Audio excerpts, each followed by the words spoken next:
I haven't seen any of the other videos this week apart from Hannah's because I'm filming this early, so I don't know if I'm going to go off topic a little bit here. The reason I'm filming this early is because I'm going to the north of Mexico tomorrow for a few days, and the north of Mexico is where all the drug war stuff is happening, so if you don't see my face ever again, it was lovely to get to know you all.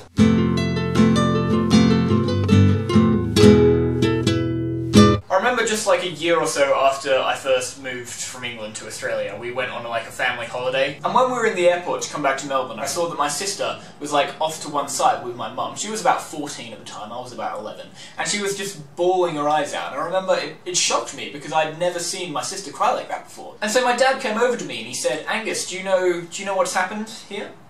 And I said, no, what's going on? What's happened? And he said, "Busted has split up." Yep, that's right, Busted has split up. Busted, the British pop rock outfit, otherwise known as my sister's favourite band ever. Of course it was that. My sister had a very unhealthy obsession with that band when she was about 12, 13, 14.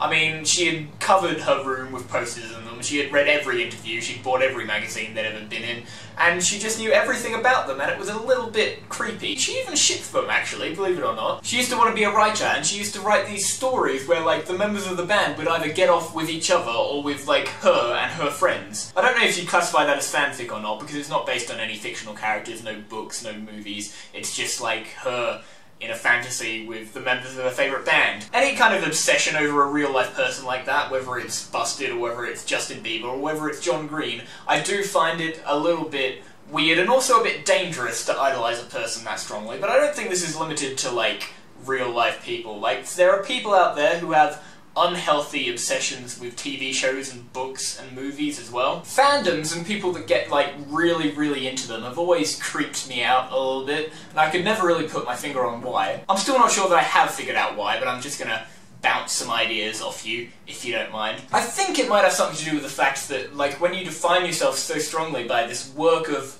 other people, it makes you lose your individuality, in a sense. There are people out there that when you look at their YouTube page or their Facebook page, or even when you meet them in real life, the first thing they say is like, "Oh, fan of Doctor Who, fan of Harry Potter."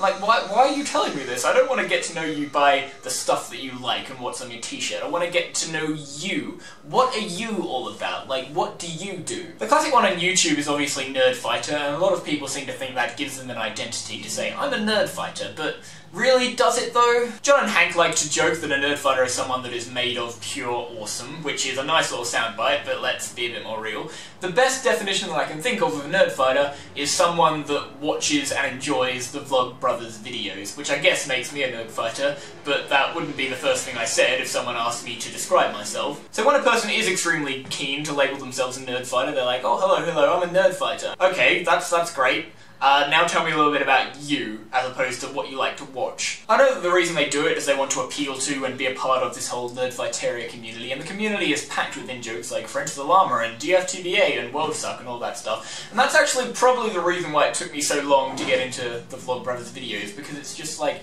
everything's an in-joke, and if you feel excluded if you don't know it. It's like when I first watched their videos, and they're like, "Good morning, John, good morning, Hank." I'm like, who's John, who's Hank, who's the Yeti? I can't remember what point I was trying to make in this video, or even if I had a point, but let's just go back to, like, fandoms, communities, shipping, celebrity culture. They can all be a bit dangerous if you get too into them. That's it. The mysterious project wastes another 3 minutes of your life. Excellent.